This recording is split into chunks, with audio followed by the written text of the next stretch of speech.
Anong reaksyon ng mga anak mo na tatay nila ganyan manamit? Okay lang po, bago sa Tanggap din nila. tanggap nila. Sabi na anak ko, at least bago ang papa ko, hindi naman ako pinapabayaan. Correct.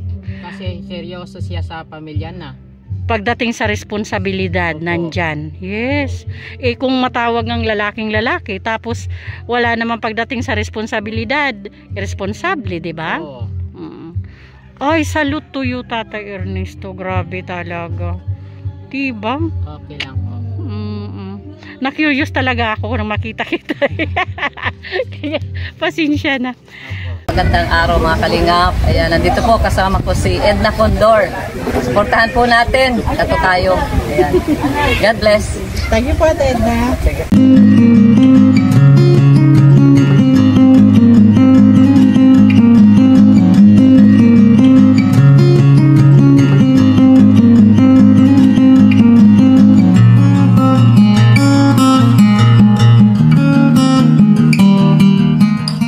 Good afternoon mga kanaynays, mga kalinga partners. Ang Dagriti Moreno ay nandito ngayon sa Bubun, Northern Samar. Ayan, kasama ko si Yansky TV. Ayan, Buy Tabang and BB Mix Vlog. Sobrang init mga kanaynays, grabe. Parang free trial sa sa impyerno. Samahan nyo kami mga kanaynays. Okay mga kanaynays, andito na tayo kay Tatay Antonieta. Sige la, okay la. Yun. Okay. Pasok ako, Tay Antonieta, ha? Okay. Good afternoon, Tatay Antonieta. Good afternoon po. Ako po si Kanaynays Edna Condor, kung tawagin sa team namin, Dagriti Moreno. Oo. May nag-recommend po sa'yo na mabisita ka namin, mapuntahan ka namin. Opo. May asawa ka pa po, Tatay Meron Antonieta? po kasi Mirna. Oo. Mirna Lotaw. Serapin. Serapin, oh. Ilan anak nyo, Tay? Dalawa po. Ay, ang isa na sa Manila po, grade 10. Grade 10 pa lang. Oo. Ay, ang isa naman, grade 5. Ano pa pala? Kala ko may mga pamilya na. Ilang taong ka na, Tay? Mga 51 sa August. Bata pa rin pala, ano? Oo. Yung pamilya ko po, Si Mirna. 48. 48 lang si Oo. Nanay Mirna. Ano pong hanap buhay mo, Tay? Pwede, lang. Minsan, yan nagpapadala sa ako. Bibigyan na ako ng 100. Nagpapadamo. Oo. 100. Yun yung bayad Minsan sa'yo. naman, minsan naman, 150. Buong araw yan na pagdadamo? Hindi. Okay. Si Nanay Mirna, anong pinagkakakitaan sa ngayon? Ayun lang siya sa bahay. Okay. Bulag po yan. Bulag si Nanay Mirna. Pong mata. Okay. Sana nandito si Nanay Mirna, para makausap ko din. Sabagay, sa sunod na pagpunta ko dito. Sana nandito kayo. Kasi ito parang bisita ko lang muna to sa'yo, Tatay Antonieta, ha? Tapos balikan kita, ha? Gusto ko lang makita yung sitwasyon mo muna dito. Tapos pagbalik ko, tingnan ko kung anong tulong yung may bibigay namin sa inyo, ha? Gusto ko po mapaayos pa yung bahay ko. Kaya Oo. minsan umuulan, wala kami matitiran. Yung isa doon, dadating na may-ari, papasok na ng school yung anak niya sa susunod. Wala kami matitirahan. Ito lang talaga yung inaasahan yung matitirhan. Opo.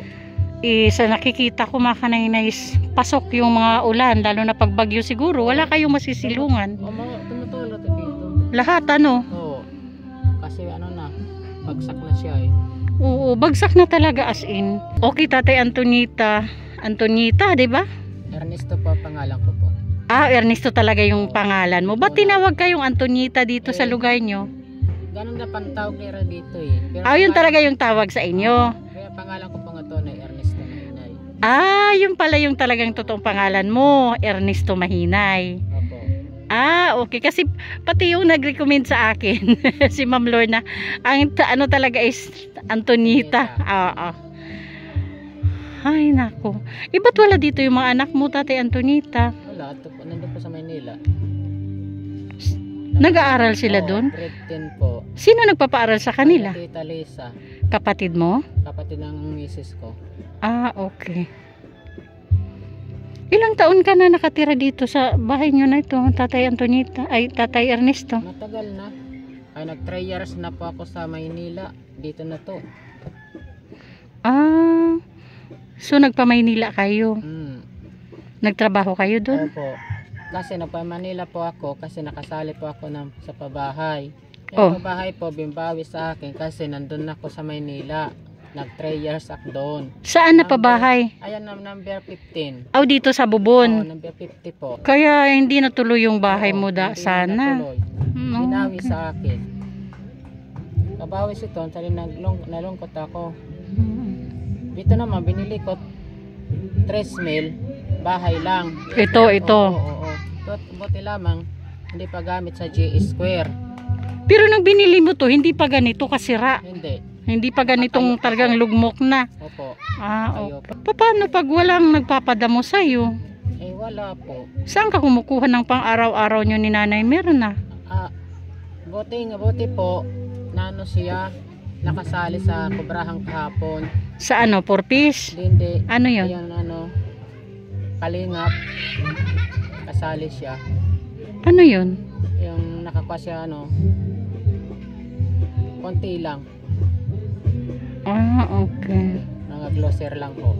Groceries. Opo. Okay. Walang cash. Walang. Okay. Tati Ernesto, na-curious lang ako. Bakit nakadamit pambabae ka?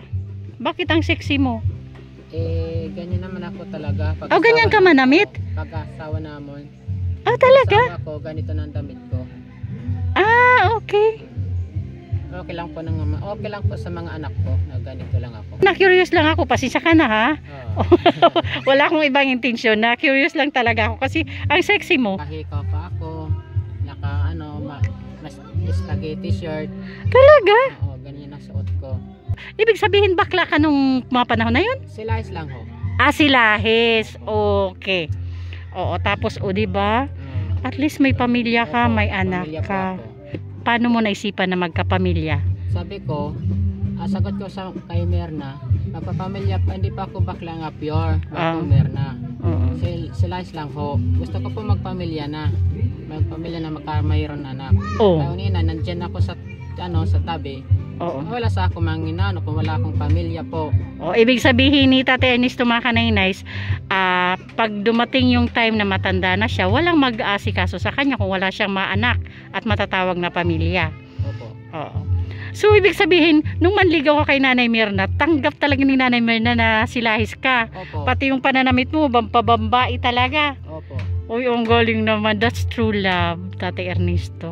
That's called true love. 15 years na po kami. 15 years na kayong nagsasama? 15 years na po yung panganay. Tapos dalawa yung anak nyo. Opo. Anong reaksyon ng mga anak mo na tatay nila ganyan manamit? Okay lang po. Tanggap din nila? Tanggap nila. Sabi na anak ko, at least bago ang papa ko, hindi naman ako pinapabayaan. Correct. Kasi seryoso siya sa pamilya na. Pagdating sa responsibilidad, nandyan. Yes. Kung matawag ng lalaking lalaki, tapos wala naman pagdating sa responsibilidad, irresponsable, di ba? Oo. Ay, salute to you, Tatay Ernesto. Grabe talaga. Diba? Okay lang po. Na-curious talaga ako nang makita kita. Kaya, pasensya na. Opo. So, ilang taong ka nung niligawan mo si Nanay Mirna? 29. Okay. Siya man 28. 1 year lang yung gap nyo. Oo. Pero si Nanay Mirna, nung naliligaw ka, bulag na siya? Opo. Kaya na siya. Inborn yung Opo, pagkabulag niya? inborn. Okay. Tate Ernesto, pwede bang matanong lang kita? Sa sitwasyon mo ngayon, ano sa palagay mo yung pinakakailangan mong tulong? Gusto ko pa tulong. Magpapasalamat po. Ito po nga bahay na paayos po. Kasi wala kami matitirahan. Yung tinitirahan namin doon, yung sa pinsan niya.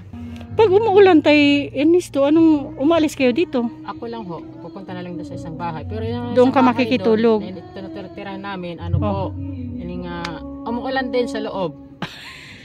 Pag umuulan sa labas, umuulan din sa loob? Umuulan din sa loob. Okay. Kawawa na po kami. Talaga. Nakita ko talaga yung sitwasyon nyo, grabe. Okay. Sige, gano'n na lang Tate Ernesto ha. Sana sana pray lang tayo na sana may makapansin at may makapag-grant ka agad doon sa mga wish mo, ano. Po.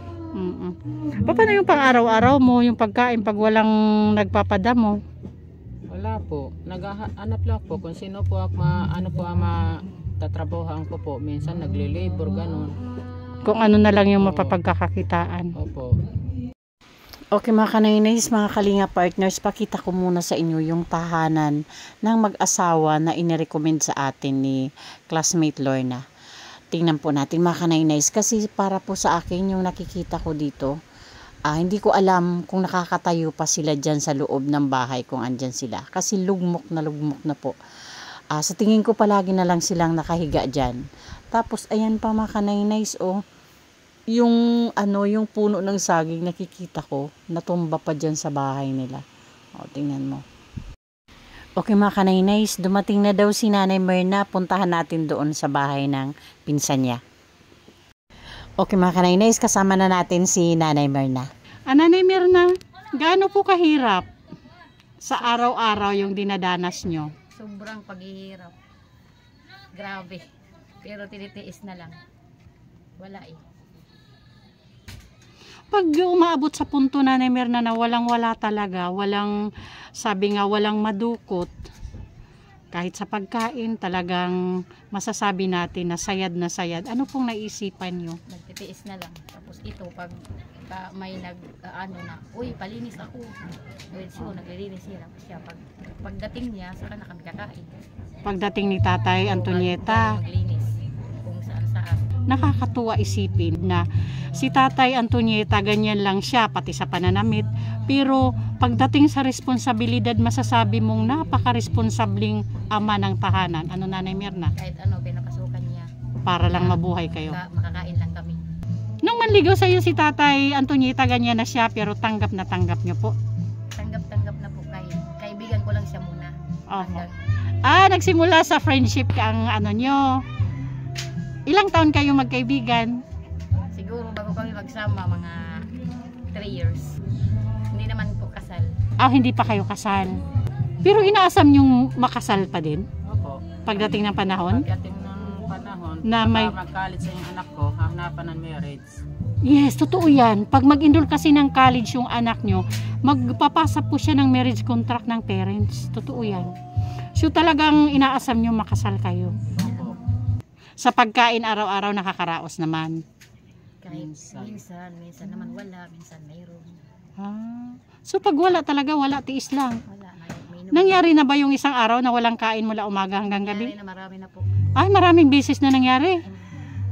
Pray lang tayo na sana mabalikan ko kayo agad. Ibig sabihin pag bumalik agad ako sa inyo, may butihing sponsor po kaagad na nakapansin sa pangangailangan nyo. At syempre mga kanaynays, pakilala ko din sa iyo ang magandang, napakalaki din po ng puso para po mag-recommend ng mga talaga naman pong deserve.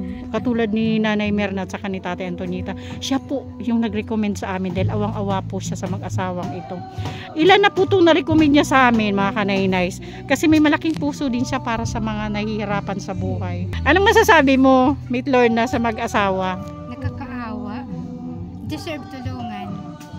Yun talagang nag-udyok sa'yo para i-recommend mo sa amin. Kaya nga tumatawag ako sa iyo kasi inisip ko sila walang matulugan, yung bahay nila sira na. Kaya sabi ko, tatawagan ko naman yung classmate ko. Mga kanaynays, totoo yan. Nagchat-chat kami, nagtatawagan pag may mga siya dito sa barangay na nakita niya talaga na deserve tulungan. Okay, Meet Lorna, thank you and bye-bye. Okay mga kanaynays, mga kalinga partners. Si Tatay Ernesto po, ang tawag dito sa lugar nyo is Tatay Antonieta, di ba Tatay Ernesto? Oo. Siya po ay minsan nang na-vlog ni Ambassador G. Murillo ng Gumaka nung nandito sila ni na Kuya Val. Okay mga kanaynays, gusto ko lang mag-thank you sa ating mga butihing sponsors. Of course, Manay Tiri Anderson, Ma'am Hawaii, Sis Claire Asan Malinica, Sangkay Alit Lumagbas Bunyol, Ma'am Marcelina Fedorowicz, Sis Bit Jones, Ate Juveta Villesa Tejero, Miss Irene Biswilan, Sangkay Ima Vlog, Sis Selena Barbosa, Ma'am Hayats, and Sis Janet Galban Salazar. Thank you so much po. Pasupport na din po ng channel ni Kuya Val Santos Matubang at Ate Edna Vlogs. Syempre palambing na din po, pa-support po please ng The Great Timoray noon, headed by Joey the Great. Mga members po, Boy Tabang, ang inyong lingkod po, Kanay Nice, Edna Condor, Yansky TV, BB Mix Vlog, and Biyaheng King. Thank you so much po sa inyong lahat.